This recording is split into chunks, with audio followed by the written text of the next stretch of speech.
Sir ಮತ್ತೊಮ್ಮೆ ಕಾರ್ಯಕ್ರಮ ಮತ್ತೆ ನಿಮಗೆ ಸ್ವಾಗತ, ನಮಸ್ಕಾರ ಸರ್.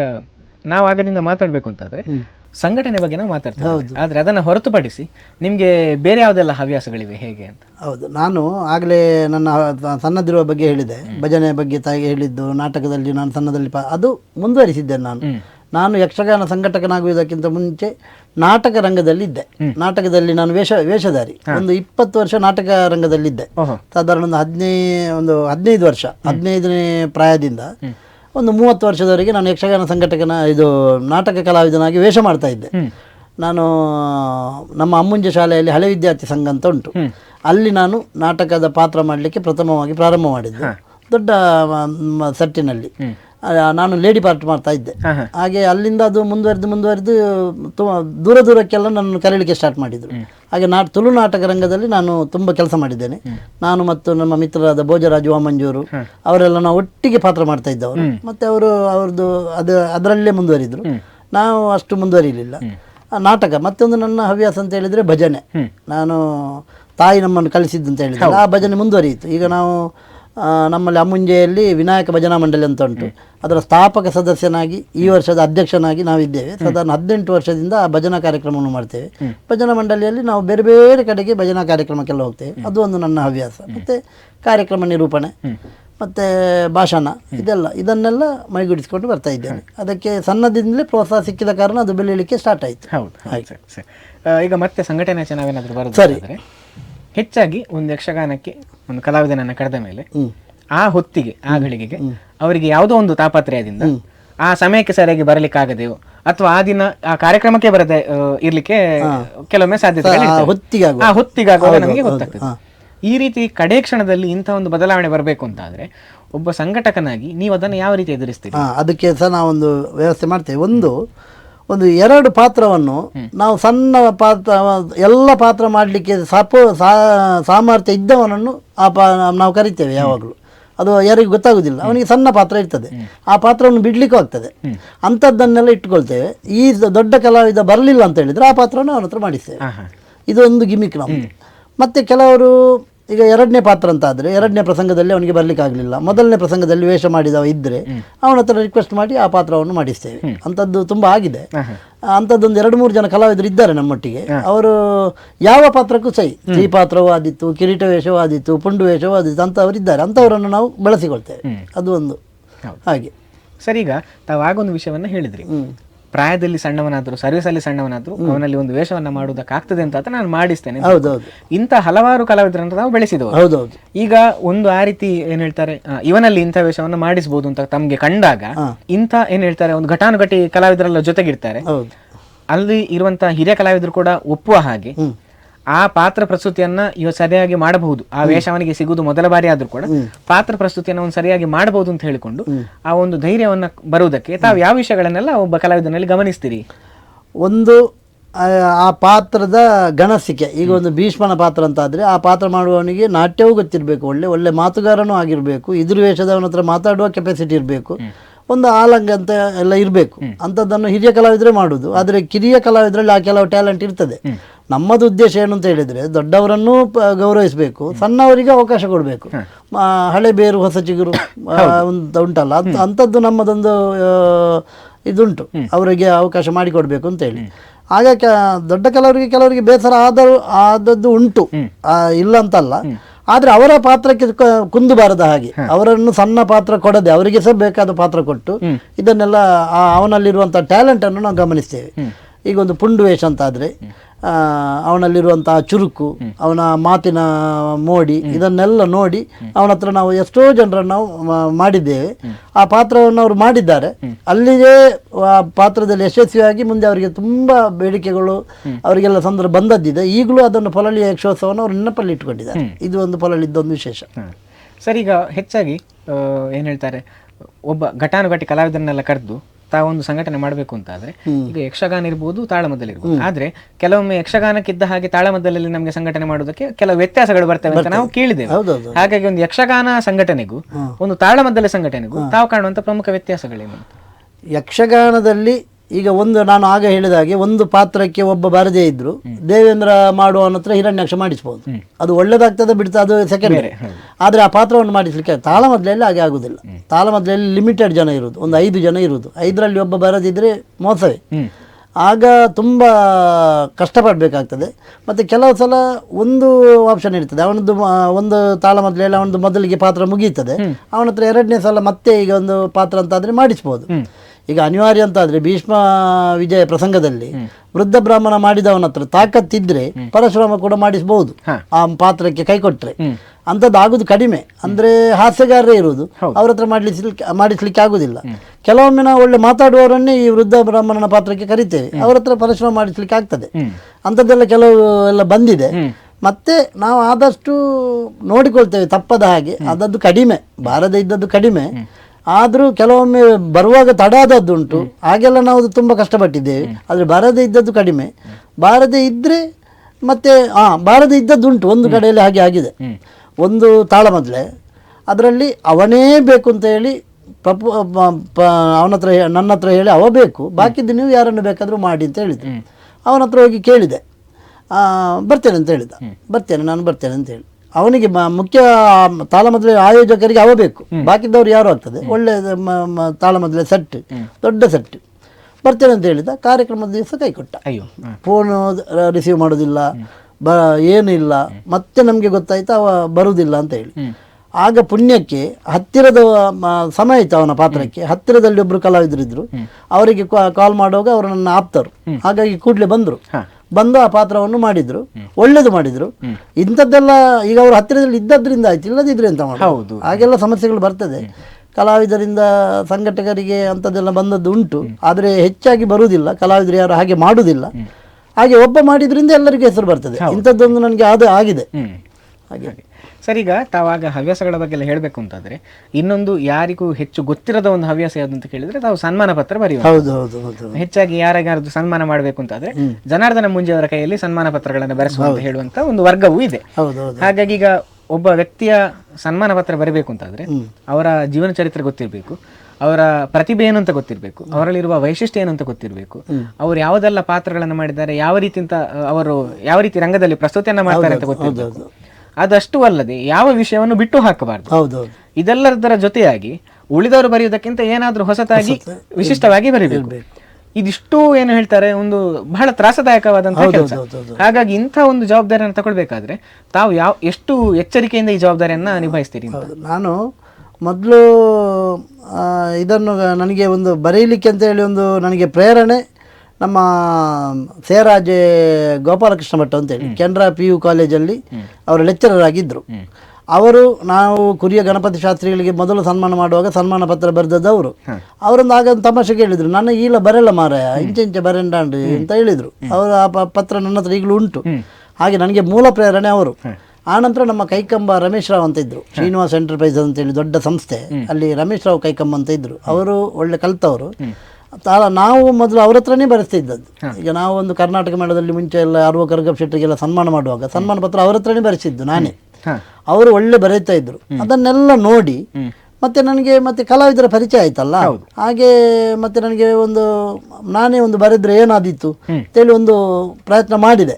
ಮೊದಲಿಗೆ ಅದು ಅಷ್ಟು ಇದಾಗಿದೆ ಇರ್ಬೋದು. ಮತ್ತೆ ನಾನೆಲ್ಲ ಸ್ವಲ್ಪ ಅವರ ಬಯೋಡಾಟಾ ಎಲ್ಲ ಕಲೆಕ್ಟ್ ಮಾಡ್ತೇನೆ, ಮತ್ತೆ ಅದಕ್ಕೆ ಅವರ ಸ್ವಲ್ಪ ಏನಾದರೂ ಮಸಾಲೆ ಎಲ್ಲ ಸೇರಿಸಿ ಕೆಲವು ನಾನು ಪುಸ್ತಕದಲ್ಲೆಲ್ಲ ಓದಿದ್ದನ್ನೆಲ್ಲ ಬರೆದಿಟ್ಟುಕೊಳ್ತೇನೆ. ಅದಕ್ಕೆ ಬೇಕಾದ ಕೆಲವು ಸಂದರ್ಭಕ್ಕೆ ಸರಿಯಾಗಿ ಅದಕ್ಕೆ ಪೋಣಿಸಿ ಅವರಿಗೆ ಅದು ಸೂಟ್ ಆಗುವಂತೆ ಮಾಡಿ ಅದನ್ನೆಲ್ಲ ಬರೆದು ಅದಕ್ಕೆ ಒಂದು ರೂಪ ಬರುವ ಹಾಗೆ ಮಾಡ್ತೇನೆ. ಮೊದಲು ಕಷ್ಟ ಆಗ್ತಾ ಇತ್ತು, ತುಂಬ ನಾನು ತಯಾರಿ ಮಾಡ್ತಾ ಇದ್ದೆ. ಈಗ ಅದು ಅಭ್ಯಾಸ ಆಗಿ ಹೋಗಿದೆ. ಈಗ ಒಬ್ಬ ಕಲಾವಿದನಿಗೆ ಬರೆಯುವಾಗ ಅಂಥದ್ದೇ ಮತ್ತೆ ಮೊದಲಿನ ಕಲಾವಿದ ಇದ್ದರೆ ಅದನ್ನೇ ಇದು ಮಾಡಿ ಅದು ಬರೆಯುವಂಥದ್ದೊಂದು ಇದು ಹವ್ಯಾಸ ನನಗೆ ಅಂಟಿ ಹೋಗಿದೆ. ಹಾಗಾಗಿ ಈಗ ಕಷ್ಟ ಆಗುದಿಲ್ಲ ಅದು ಬರೀಲಿಕ್ಕೆ. ಆದರೆ ಮೊದಲೆಲ್ಲ ಅದಕ್ಕೆ ತುಂಬ ಕಷ್ಟಪಟ್ಟಿದ್ದೇನೆ, ತುಂಬ ಪುಸ್ತಕ ಎಲ್ಲ ಓದಿದ್ದೇನೆ. ಕೆಲವೆಲ್ಲ ಯಾರೆಲ್ಲ ಈ ಕವಿಗಳೆಲ್ಲ ಇದ್ದರೆ ಅವರ ಒಂದು ಇದನ್ನೆಲ್ಲ ಬರೆಯುವುದು, ಅದಕ್ಕೆ ಇವರನ್ನು ಹೋಲಿಸುವುದು ಅಂಥದ್ದೆಲ್ಲ ಮಾಡ್ತಾ ಇದ್ದೆ. ಹಾಗಾಗಿ ಅದು ಏನೋ ಈಗ 4 ಜನರಿಗೆ ಗೊತ್ತಾಗಿದೆ. ಅದು ಸಾಧಾರಣ ನನಗೆ ಹೆಚ್ಚಾಗಿ ಬರ್ತದೆ.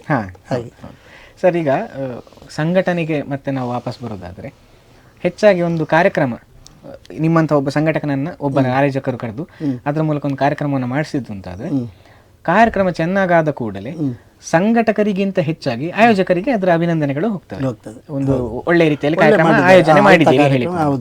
ಅದು ಏನಾದ್ರೂ ಸಣ್ಣ ಮಟ್ಟಿನಲ್ಲಿ ಎಡವಟ್ಟಾಯ್ತು ಅಥವಾ ಏನಾದ್ರೂ ಏನ್ ಹೇಳ್ತಾರೆ ಅಪೇಕ್ಷೆಯ ಮಟ್ಟಕ್ಕೆ ಮುಟ್ಟದೆ ಹೋದಾಗ ಆಗ ಹೆಚ್ಚಾಗಿ ಆಯೋಜಕರಿಗಿಂತ ಹೆಚ್ಚಾಗಿ ಸಂಘಟಕ ಟೀಕೆಗೆ ಒಳಗಾಗ್ತಾನೆ. ಹೌದು, ಹಾಗಾಗಿ ಇಂಥ ಪರಿಸ್ಥಿತಿ ಬರ್ತದೆ ಅಂತ ಮೊದಲೇ ಗೊತ್ತಿರೋದ್ರಿಂದ ಒಬ್ಬ ಸಂಘಟಕ ಇದಕ್ಕೆ ಮಾನಸಿಕವಾಗಿ ಯಾವ ರೀತಿಯೆಲ್ಲ ಸಿದ್ಧತೆಯನ್ನ ಮಾಡಿಕೊಂಡಿರ್ಬೇಕಾಗ್ತದೆ. ನಾನು ಅದಕ್ಕೆ ಅಂಥದ್ದು ತುಂಬಾ ಅನುಭವಿಸಿದ್ದೇನೆ. ನಾನು ಅದಕ್ಕೆ ತಯಾರಾಗಿದ್ದೇನೆ. ನಾನೀಗ ಟೀಕೆ ಬಂದ್ರೆ ಅದಕ್ಕೆ ತಲೆಕೆಡಿಸಿಕೊಳ್ಳುವುದೂ ಇಲ್ಲ.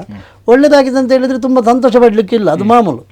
ಈಗ ಕೆಲವು ಮೊನ್ನೆ ಒಂದು ಅಂಥದ್ದೊಂದು ಕಾರ್ಯಕ್ರಮ ಆಯ್ತು, ಒಂದು ಪ್ರಸಂಗ ಬಂತು ತಾಳ ಮೊದಲೇ, ಅದರಲ್ಲಿ ಕಲಾವಿದರಿಬ್ಬರಿಗೆ ತುಂಬ ವಾಗ್ಯುದ್ಧೆಲ್ಲ ಆಗಿ ಕಾರ್ಯಕ್ರಮ ಮಾಡಿಸುವವರಿಗೆ ಬೇಜಾರಾಯಿತು. ಆಗ ಅವರು ದೂಷಿಸಿದ್ದು ನನ್ನನ್ನೇ, ಅವು ಆಯನ್ ಲೆಪ್ಪರೆ ಬಲ್ಲಿತ್ತು ಅಂತೇಳಿ. ಅವ ಒಳ್ಳೆ ಮಾಡ್ತಿದ್ರೆ ಅದು ನನಗೆ ಬರ್ತಿಲ್ಲ, ಅವನಿಗೆ ಹೋಗ್ತಿತ್ತು ಕ್ರೆಡಿಟ್. ಈಗ ನೀವು ಹೇಳಿದಾಗೆ ಆಯೋಜಕರಿಗೂ ಒಳ್ಳೆ ಪ್ಲಸ್ ಬರ್ತದೆ ಒಳ್ಳೆದಾದ್ರೆ, ಕಲಾವಿದನಿಗೂ ಒಳ್ಳೆ ಮಾಡಿದ್ರೆ ಕಲಾವಿದನಿಗೆ ಹೋಗ್ತದೆ. ಕಲಾವಿದ ತಪ್ಪು ಮಾಡಿದ್ರೆ ಅದು ಹೊರುವುದು ನಾವು, ಅವ ಆಯನ ಪನಿಯರ ಬಲ್ಲಿತ್ತು ಅಂತೇಳಿ. ಅವ ಹಾಗೆ ಮಾಡ್ತಾನೆ ಅಂತೇಳಿ ನಮ್ಗೆ ಎಲ್ಲಿ ಗೊತ್ತಾಗ್ತದೆ. ಹಾಗೆಲ್ಲ ಇದನ್ನೆಲ್ಲ ನಾವು ಸಹಿಸಿಕೊಳ್ಬೇಕು. ಕೆಲವುದನ್ನೆಲ್ಲ ಸಹಿಸಿಕೊಂಡು ಕೆಲವನ್ನೆಲ್ಲ ನುಂಗಿಕೊಂಡೆಲ್ಲ ಇರಬೇಕಾಗ್ತದೆ. ಸಂಘಟಕನಿಗೆ ಎಲ್ಲಿಯೂ ನೋಡಿ, ಯಾವ ಸಂಘಟಕನಿಗೂ ಸನ್ಮಾನ ಅಂತ ಆಗುವುದು ಕಡಿಮೆ, ಅವನನ್ನು ವೇದಿಕೆಯಲ್ಲಿ ಗುರುತಿಸುವುದು ಕಡಿಮೆ. ಎಲ್ಲಿವರೆಗೆ ಅಂತ ಹೇಳಿದ್ರೆ ಅವನನ್ನೊಂದು ವೇದಿಕೆ ಕರೆದು ಒಂದು ಶಾಲಾ ಹಾಕುವ ಕ್ರಮ ಕೂಡ ಅವರಿಗೆ ಮರ್ತೋಗಿರ್ತದೆ. ಅವ್ರು ಬೇಕು ಅಂತ ಮಾಡೋದಲ್ಲ, ಆದ್ರೂ ಇದರಲ್ಲಿ ಸಫರ್ ಆಗುದು ಸಂಘಟಕನೇ. ಅವ ಅಲ್ಲೆಲ್ಲೋ ಓಡಿಕೊಂಡಿರ್ತಾನೆ, ಇಂಥದ್ದೆಲ್ಲ ಬರ್ತದೆ. ಅದನ್ನೆಲ್ಲ ನಾವು ಸಹಿಸಿಕೊಳ್ತೇವೆ, ಯಾಕಂದ್ರೆ ನಮ್ಗೆ ಯಕ್ಷಗಾನ ಚಂದ ಆದ್ರೆ ನಮ್ಗೆ ಅದೇ ಒಂದು ತೃಪ್ತಿ. ಹಾಗೆ ಸರ್, ತಾವೀಗ ಸದ್ಯಕ್ಕೆ ಇದು ಏನ್ ಹೇಳ್ತಾರೆ ತಮ್ಗೆ ವೃತ್ತಿ ಅಥವಾ ಹವ್ಯಾಸದಾಗಿ ಯಕ್ಷಗಾನ ಹೇಳೋದು, ತಮ್ಮ ಮುಖ್ಯವಾದಂತ ವೃತ್ತಿ ಏನಿದೆ ಅದೊಂದು ಖಾಸಗಿ ಕಾಲೇಜಿನಲ್ಲಿ ತಾವೊಂದು ಉದ್ಯೋಗದಲ್ಲಿ ಇದೆ. ಅದರ ಜೊತೆಗೆ ಇದನ್ನ ತಾವು ಸಂಭಾಳಿಸ್ಕೊಂಡು ಹೋಗ್ಬೇಕು. ಒಂದು ಇದನ್ನು ಹೇಗೆ ಸಂಭಾಳಿಸ್ತೀರಿ, ಹಾಗೂ ಅದರ ಜೊತೆಗೆ ಇದನ್ನೆಲ್ಲ ಮಾಡಬೇಕು ಅಂತಂದ್ರೆ ಮನೆಯವರ ಸಹಕಾರ ಕೂಡ ಅಷ್ಟೇ ಬೇಕು. ಹಾಗಾಗಿ ಇದಕ್ಕೆ ತಮ್ಮ ಮನೆಯವರು ಯಾವ ರೀತಿ ಬೆನ್ನೆಲುಬಾಗಿ ನಿಂತಿದ್ದಾರೆ? ಹೌದು, ಅದಕ್ಕಿಂತ ಮೊದಲು ನಾನು ಒಂದು ಮಾತು ಹೇಳಬೇಕು. ಈಗ ನಾನಿರ್ಬೋದು, ನನ್ನ ತಮ್ಮ ಇರ್ಬೋದು, ನಮ್ಮ ಇಬ್ಬರ ಜೀವನಕ್ಕೂ ರೂವಾರಿ ಅಂತ ಇದ್ದವರು ಕೆನರಾ ಪದವಿ ಪೂರ್ವ ಕಾಲೇಜಿನ ಪ್ರಾಂಶುಪಾಲರಾಗಿದ್ರು ಆಗ, ಗುಂಡಿಲಗುತ್ತು ಶಂಕರ್ ಶೆಟ್ಟಿ ಅಂತ ಹೇಳಿ. ನನ್ನ ತಮ್ಮನಿಗೆ ಮೂಲ ಪಾಠ ಹೇಳಿಕೊಟ್ಟದ್ದು ಅವರೇ. ಅವರು ಹವ್ಯಾಸಿ ಯಕ್ಷಗಾನ ಕಲಾವಿದರು. ನನ್ನನ್ನು ಪ್ರತಿಷ್ಠಿತ ಕೆನರಾ ಸಂಸ್ಥೆಗೆ ಉದ್ಯೋಗ ತೆಗೆಸಿಕೊಟ್ಟದ್ದು ಅವರೇ. ಅವರು ಆವತ್ತು ಕೊಟ್ಟ ಆ ಒಂದು ದಾನದಿಂದ ನಾನು ಇವತ್ತು ಊಟ ಮಾಡ್ತಾ ಇದ್ದೇನೆ. ಅಲ್ಲಿಂದ ಮೊದಲುಗೊಂಡು ಈಗ 33 ವರ್ಷ ಆಯಿತು ನಾನು ಕೆನರಾ ಸಂಸ್ಥೆಗೆ ಸೇರಿ. ನನ್ನ ಈ ಎಲ್ಲ ವೃತ್ತಿಗೆ ನನ್ನ ಕೆನರಾ ಇಂಜಿನಿಯರಿಂಗ್ ಕಾಲೇಜ್ ಅಥವಾ ಕೆನರಾ ಸಂಸ್ಥೆಗೆ ನಾನು ಮುಡಿಬಾಗ್ತೇನೆ. ಯಾಕಂದರೆ ಅವರ ತುಂಬ ಸಪೋರ್ಟ್ ಇದೆ. ಮತ್ತು ನಾನು ಅಲ್ಲಿ ಈ ಸನ್ಮಾನ ಪತ್ರ ಬರೆಯುವುದಾ ಅಥವಾ ಏನಾದರೂ ಯಕ್ಷಗಾನಕ್ಕೆ ಬೇಕಾದ ತಯಾರಿ ಮಾಡುವುದಾ ಇದನ್ನೆಲ್ಲ ಅವರು ಗಮನಿಸ್ತಾರೆ. ನನ್ನ ಕೆಲಸ ಮಾಡಿ ಅದನ್ನು ಮಾಡುವಾಗ ಅವರು ಅದನ್ನು ವಿರೋಧ ಮಾಡಲಿಲ್ಲ. ನಾನೊಬ್ಬ ಕಲಾವಿದ ಸಂಘಟಕ ಅಂತೇಳಿ ಅವರಿಗೆ ಗೊತ್ತುಂಟು. ನನ್ನ ಎಲ್ಲ ಈ ಯಕ್ಷಗಾನ ಕ್ಷೇತ್ರದಲ್ಲಿ ಏನಾದರೂ ಒಂದು ಸಾಧನೆ ಮಾಡಲಿಕ್ಕೆ ನನ್ನ ಕೆನರಾ ಸಂಸ್ಥೆ ಅದನ್ನು ನಾನು ಯಾವತ್ತೂ ಮರೆಯುವುದಿಲ್ಲ. ಅದು ನನ್ನದು ಬಟ್ಟಲು ಇವತ್ತಿಗೂ ಕೂಡ. ಹಾಗಾಗಿ ಆ ಸಂಸ್ಥೆಯನ್ನು ನಾನು ಈ ಸಂದರ್ಭದಲ್ಲಿ ನೆನಪು ಮಾಡಿಕೊಳ್ಳಲೇಬೇಕು. ಅವರ ತುಂಬ ಸಹಕಾರ ಇದೆ. ಹಾಗೆ ನನ್ನ ಒಟ್ಟಿಗಿರುವ ನನ್ನ ಸಿಬ್ಬಂದಿ ಕೊಲೀಗ್ಸ್ ಅವರದ್ದು ಕೂಡ ತುಂಬ ಸಪೋರ್ಟ್ ಇದೆ. ಹಾಗಾಗಿ ಇದಾಯಿತು ಒಂದು ವಿಷಯ. ಮತ್ತೊಂದು, ನನಗೆ ನನ್ನ ಮನೆಯವರ ಸಹಕಾರ. ನನ್ನ ಹೆಂಡತಿ ಬೇಬಿಲತಾ ಅಂತ ಹೇಳಿ, ಅವಳಿಗೆ ಯಕ್ಷಗಾನದ ಬಗ್ಗೆ ಆಸಕ್ತಿ ಇಲ್ಲ. ಅವಳಿಗೆ ಯಕ್ಷಗಾನ ಅಂದರೆ ಏನು ಅಂತಲೇ ಗೊತ್ತಿಲ್ಲ. ದೂರ ಆಚೆ ಮಂಜೇಶ್ವರದಿಂದ ಬಂದವರು, ಅವರಿಗೆ ಯಕ್ಷಗಾನ ನೋಡಿಯೂ ಗೊತ್ತಿಲ್ಲ, ಅದರ ಬಗ್ಗೆ ಇಂಟ್ರೆಸ್ಟ್ ಇಲ್ಲ, ಏನೂ ಇಲ್ಲ. ಆದರೆ ನನ್ನ ಇದರಿಂದ ನನಗೆ ಮಾನಸಿಕ ತೃಪ್ತಿ ಸಿಗ್ತದೆ ಅಂತೇಳಿ ನನಗೆ ತುಂಬ ಸಪೋರ್ಟ್ ಮಾಡ್ತಾಳೆ. ನಾನೀಗ ಬಂದು ಮನೆಗೆ ಬಂದು ಸೀದಾ ಬೇರೆ ಕಾರ್ಯಕ್ರಮಕ್ಕೆ ಹೋಗುವಾಗ ಕೂಡ ಏನು ವಿರೋಧ ಮಾಡೋದಿಲ್ಲ. ಎಲ್ಲ ಜವಾಬ್ದಾರಿನ ಅವಳೇ ವಹಿಸಿಕೊಳ್ತಾಳೆ. ನನಗೆ ಎಲ್ಲ ಮನೆಯದ್ದು ಮಾಡ್ಲಿಕ್ಕೆ ಮಾಡೋದಿಲ್ಲ ಅಂತಲ್ಲ, ನಾನು ಮಾಡುವ ಜವಾಬ್ದಾರಿಯನ್ನು ಕೂಡ ಅವಳೇ ಮಾಡ್ತಾಳೆ. ಮತ್ತು ತುಂಬ ಸಹಿಸಿಕೊಂಡಿದ್ದಾಳೆ ನನ್ನನ್ನು. ಯಾಕಂದರೆ ನನಗೆ ಇಬ್ಬರು ಹೆಣ್ಣು ಮಕ್ಕಳು. ಮನೆಯಲ್ಲಿ ಹೆಣ್ಣು ಮಕ್ಕಳು ಇರುವಾಗ ಅದೊಂದು ಕಷ್ಟ ಉಂಟಲ್ಲ, ಅವರನ್ನೆಲ್ಲ ನಾನು ರಾತ್ರಿ ಬರುವಾಗ 2 ಗಂಟೆ ಆಗುವುದುಂಟು. ಮುಂಚೆ ಎಲ್ಲ ತುಂಬ ಲೇಟ್ ಆದರೂ ಕೂಡ ಒಬ್ಬಳೇ ಮಲಗಿ ನನ್ನ ಈ ಹವ್ಯಾಸಕ್ಕೆ ಸಪೋರ್ಟ್ ಮಾಡಿದವರು ನನ್ನ ಸಹಧರ್ಮಿಣಿ ಮತ್ತು ನನ್ನ ಇಬ್ಬರು ಮಕ್ಕಳು. ಅವರು ಬೆಳೀತಾ ಬರುವಾಗಲೂ ಕೂಡ ನನಗೆ ತುಂಬ ಸಪೋರ್ಟ್ ಮಾಡಿದ್ದಾರೆ. ಭವ್ಯ ಮತ್ತು ದೀಕ್ಷಾ ಅಂತ ಹೇಳಿ. ಈಗ ಅವರಿಗೆ ಮದುವೆ ಎಲ್ಲ ಆಗಿದೆ. ಅವರು ಒಬ್ಳು ಬ್ಯಾಂಗ್ಳೂರಲ್ಲಿ, ಒಬ್ಳು ಗುಜರಾತಲ್ಲಿದ್ದಾಳೆ. ನಮ್ಮ ಸುಖ ಸಂಸಾರ ಈಗ ನನ್ನ ಮಿಸ್ಸಸ್ ಕೂಡ ತುಂಬ ಸಹಕಾರದಿಂದ ಇಲ್ಲಿವರೆಗೆ ಬರಲಿಕ್ಕೆ ಆಯಿತು. ಈಗ ಅವಳಿಗೊಂದು ನೆಮ್ಮದಿ ಉಂಟು. ನಾನು ಅಷ್ಟು ಕಷ್ಟಪಟ್ಟದ್ರಿಂದ ಇವತ್ತೊಂದು ನಮಗೆ ಅದಕ್ಕೆ ಒಂದು ಬೆಲೆ ಸಿಕ್ಕಿತು. ಹಾಗಾಗಿ ಒಂದು ಅವಳಿಗೆ ಸಹ ಒಂದು ನೆಮ್ಮದಿ ಉಂಟು. ಯಕ್ಷಗಾನದ ಬಗ್ಗೆ ಇಂಟ್ರೆಸ್ಟ್ ಇಲ್ಲದಿದ್ದರೂ ತುಂಬ ಸಹಕಾರ ನೀಡಿದ್ದಾರೆ. ಹಾಗೆ ಆ ಸಹಕಾರದಿಂದಾಗಿ ತಾವಿಷ್ಟು ಮುಂದುವರಲಿಕ್ಕೆ ಖಂಡಿತ, ಅದರಲ್ಲಿ ಎರಡು ಮಾತೇ ಇಲ್ಲ. ನನಗೆ ಬೇಕಾದದ್ದನ್ನೆಲ್ಲ ಮಾಡಿಕೊಟ್ಟು, ನಾನು ಬೆಳಿಗ್ಗೆ ಕಾಲೇಜಿಗೆ ಹೊರಡುವಾಗ ನನಗೆ ಬೇಕಾದ ಊಟೋಪಚಾರದ ಎಲ್ಲ ಮಾಡಿ, ನನ್ನ ಬೇಕು ಬೇಡಗಳನ್ನೆಲ್ಲ ಪೂರೈಸಿಕೊಂಡು, ಮನೆಯ ಜವಾಬ್ದಾರಿಯನ್ನು ನೋಡಿಕೊಂಡು, ಮಕ್ಕಳನ್ನು ನೋಡಿಕೊಂಡು ತುಂಬ ಕಷ್ಟಪಟ್ಟಿದ್ದಾರೆ. ಅವಳ ಸಹಕಾರ ಇಲ್ಲದಿರ್ತಿದ್ರೆ ನಾನು ಇದನ್ನು ಇಷ್ಟು ಮಾಡಲಿಕ್ಕೆ ಸಾಧ್ಯವೇ ಇರ್ತಿರಲಿಲ್ಲ. ಹಾಗೆ ಮನೆಯವರ ಸಹಕಾರ ತುಂಬ ಸರ್, ತಾವು ಸಂಘಟಕರಾಗಿ 3 ದಶಕಗಳ ಕಾಲ ಕೆಲಸವನ್ನು ಮಾಡಿಕೊಂಡು ಈ ಹಂತಕ್ಕೆ ಬಂದಿದೆ.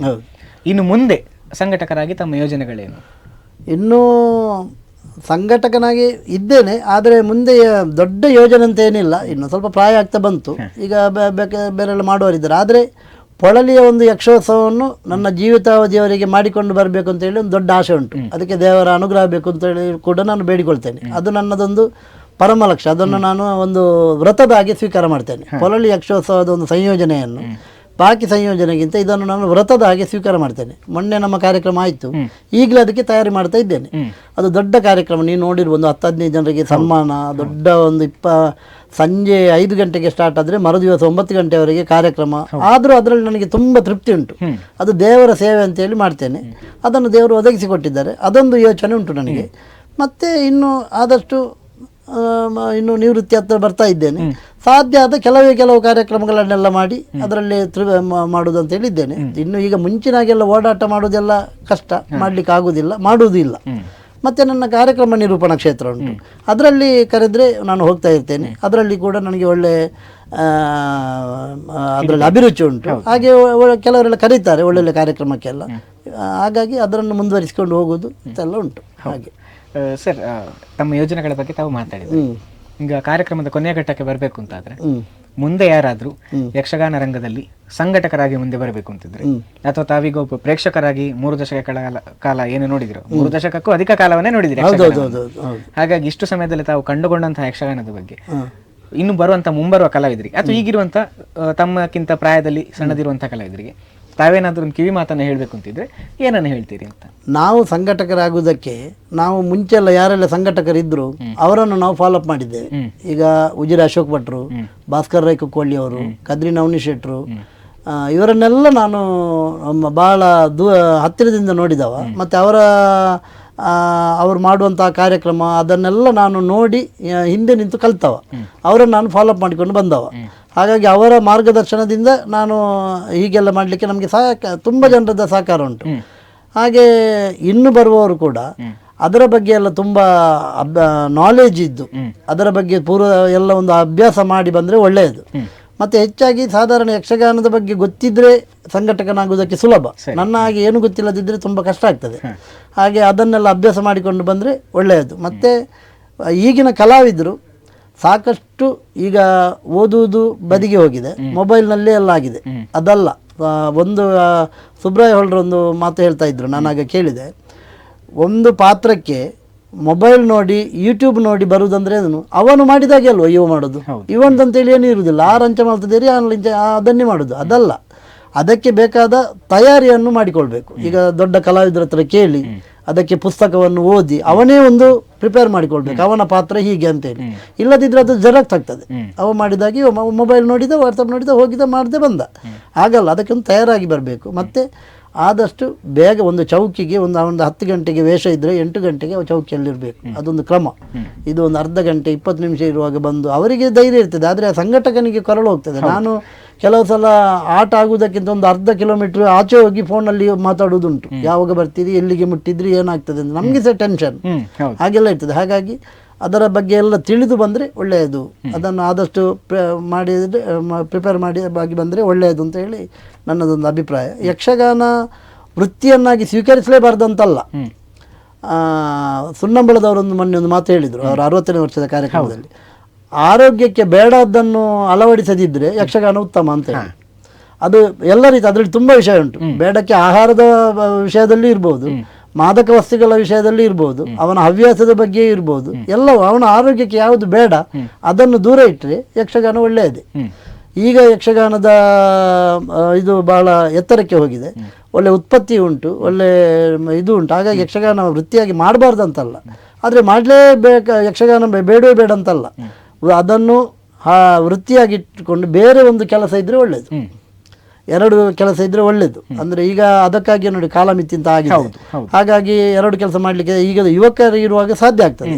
ಆದ್ದರಿಂದ ಯಕ್ಷಗಾನದೊಟ್ಟಿಗೆ ಮತ್ತೊಂದು ಅವನ ಜೀವನಕ್ಕೆ ಬೇರೆ ಒಂದು ವೃತ್ತಿ ಇಟ್ಟುಕೊಂಡ್ರೆ ಸಮಾಜದಲ್ಲಿಯೂ ಒಳ್ಳೆಯದು, ಅವನ ಉತ್ಪತ್ತಿಗೂ ಒಳ್ಳೆಯದು, ಮನೆಗೂ ಒಳ್ಳೆಯದು. ಹಾಗಾಗಿ ಅದಕ್ಕೆಲ್ಲ ತಯಾರಾಗಿ ಬಂದರೆ ಯಕ್ಷಗಾನ ಬೆಳೆಸಬೇಕು. ಈಗ ನಮ್ಮ ಹಿರಿಯ ಕಲಾವಿದರು ಅದನ್ನೆಲ್ಲ ಬಹಳ ಕಷ್ಟಪಟ್ಟು ಮುಂಚಿನ ಒಂದು 50 ವರ್ಷದ ಹಿಂದೆ ನೋಡಿದರೆ ಯಕ್ಷಗಾನ ಹೇಗಿತ್ತು ಅಂತೇಳಿ ಈಗಿನ ಕಲಾವಿದರಿಗೆ ಗೊತ್ತೇ ಇರಲಿಕ್ಕಿಲ್ಲ. ಅವರು ಕೊಟ್ಟಂತಹ ಭಿಕ್ಷೆ ಇದು ನಮಗೆ, ಅವರು ಹಾಕಿದಂತಹ ಬೀಜ ಇವತ್ತು ಹೆಮ್ಮರಾಗಿದೆ, ಅದರ ಫಲವನ್ನು ನಾವೆಲ್ಲ ಉಣ್ತಾ ಇದ್ದೇವೆ, ನಾನು ಸೇರಿ. ಹಾಗಾಗಿ ಅವರನ್ನು ಆ ಕಷ್ಟವನ್ನು ನೆನೆದು ಅದನ್ನು ಉಳಿಸಿ ಬೆಳೆಸುವುದು ನಮ್ಮೆಲ್ಲರ ಕರ್ತವ್ಯ. ಹೌದು, ಆಗಲಿ ಸರ್. ಇಷ್ಟು ಹೊತ್ತು ನಮ್ಮ ಜೊತೆಗೆ ನಿಮ್ಮ ಜೀವನದ ಬಗ್ಗೆ ಆಗಿರ್ಬೋದು, ನಿಮ್ಮ ಸಂಘಟನಾ ಜೀವನದ ಬಗ್ಗೆ ಇರ್ಬೋದು, ನಿಮ್ಮ ವೈಯಕ್ತಿಕ ಜೀವನ ಇರ್ಬೋದು, ಅದೇ ರೀತಿ ತಾವು ಕಂಡುಕೊಂಡಂತಹ ಕೆಲವೊಂದು ವಿಷಯಗಳ ಬಗ್ಗೆ ಕೂಡ ಬಹಳ ಚೆನ್ನಾಗಿ ನಮ್ಮ ವೀಕ್ಷಕರಿಗೆ ಹೇಳಿದ್ದೀರಿ. ತಮ್ಮ ಸಮಯಕ್ಕಾಗಿ, ತಮ್ಮ ಅನುಭವಕ್ಕಾಗಿ ಧನ್ಯವಾದಗಳು. ಧನ್ಯವಾದಗಳು. ಹಾಗೆ ನನಗೆ ಇಲ್ಲಿ ಕರೆಸಿ ಇಲ್ಲಿ ಒಂದು ಒಳ್ಳೆಯ ಅವಕಾಶವನ್ನು ಮಾಡಿಕೊಟ್ಟ ಅಭಿಮತ ಟಿವಿಯ ಎಲ್ಲ ಅದರ ಪದಾಧಿಕಾರಿಗಳಿಗೆ ಅಥವಾ ಅದರ ಸ್ಥಾಪಕರಿಗೆ ಅಥವಾ ನಿರ್ದೇಶಕರಿಗೆ ಮತ್ತು ವೈಯಕ್ತಿಕವಾಗಿ ನನ್ನ ಆಪ್ತ ಮಿತ್ರರಾದ ನಿಮಗೂ ಕೂಡ ಎಲ್ಲರ ನನ್ನ ಪರವಾಗಿ ಹೃದಯಾಂತರಾಳದ ಕೃತಜ್ಞತೆಯನ್ನು ಅರ್ಪಿಸ್ತೇನೆ. ಧನ್ಯವಾದಗಳು ಸರ್. ಮತ್ತೊಮ್ಮೆ ತಮ್ಮ ಸಮಯಕ್ಕಾಗಿ ಧನ್ಯವಾದಗಳನ್ನು ಅರ್ಪಿಸ್ತಾ, ನೋಡಿದ್ರಲ್ಲ ವೀಕ್ಷಕರೇ, ಇಷ್ಟು ಹೊತ್ತು ನಮ್ಮ ಜೊತೆಗೆ ಜನಾರ್ದನ ಮುಂಜೆಯವರಿದ್ದುಕೊಂಡು ಒಬ್ಬ ಸಂಘಟಕನಾಗಿ ಕೂಡ ಯಕ್ಷಗಾನ ರಂಗದಲ್ಲಿ ಎಷ್ಟು ಪ್ರಾಮುಖ್ಯತೆ ಇದೆ, ಎಷ್ಟು ಕೆಲಸಗಳಿವೆ ಹೇಳುವುದನ್ನು ಬಹಳ ಚೆನ್ನಾಗಿ ನಮಗೆ ಹೇಳಿಕೊಟ್ಟಿದ್ದಾರೆ. ಹಾಗಾಗಿ ಮತ್ತೊಮ್ಮೆ ಮತ್ತೊಬ್ಬ ಕಲಾವಿದನ ಜೊತೆ ಬರುವವರ ಬರ್ತಾ ಇದ್ದೇನೆ. ಅಲ್ಲಿ ತನಕ ನೋಡ್ತಾರೆ ಅಭಿಮತ ಟಿವಿ, ಇದು ಜನಮನದ.